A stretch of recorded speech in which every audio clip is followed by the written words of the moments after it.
In this lesson, we're going to talk about how to copy formulas. Many times you're going to have a formula that works for one column, but it's also going to work for other columns and other cells. This is also known as a relative reference. So you can see here I already have the sum of B4 through B6 right here, and I want to apply it to the rest of these. I also want to take this same formula and apply it to these different regions down below. So the first way we're going to learn about this is using the autofill option.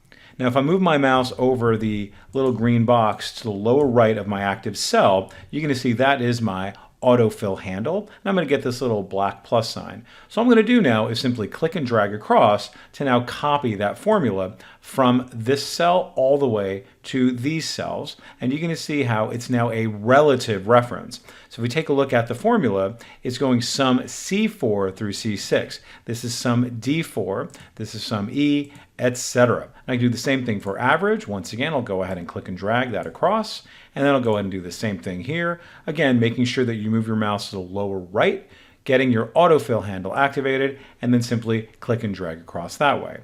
Now let's go ahead and do it in a slightly different way, where we may want to copy and paste a formula. It's not always going to be this straightforward.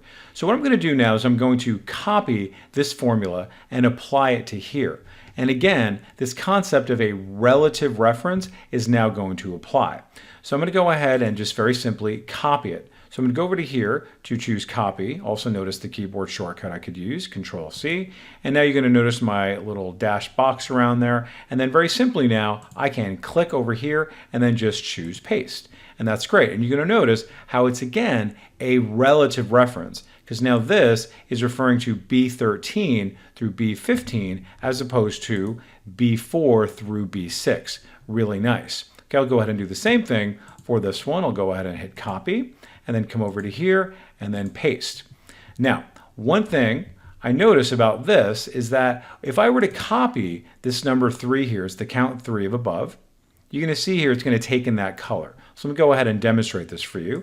I'm going to click on copy, come over to here, and I'm also now going to paste. Now, I don't want to paste it with the color in there, because what it did is it copied not only the formula, but also the formatting, which I do not want to have happen. So I'm going to go ahead and undo it. And this time, what I'm going to do is I'm going to copy and paste just the formula.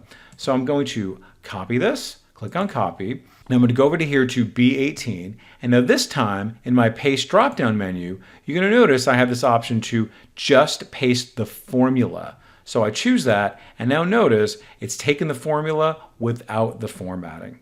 So all really powerful and very efficient ways of copying formulas. What was your favorite part of this tutorial? We would love to hear your thoughts in the comments. Visit the Simon Says It channel, explore our videos and training sessions, and decide what you want to learn next.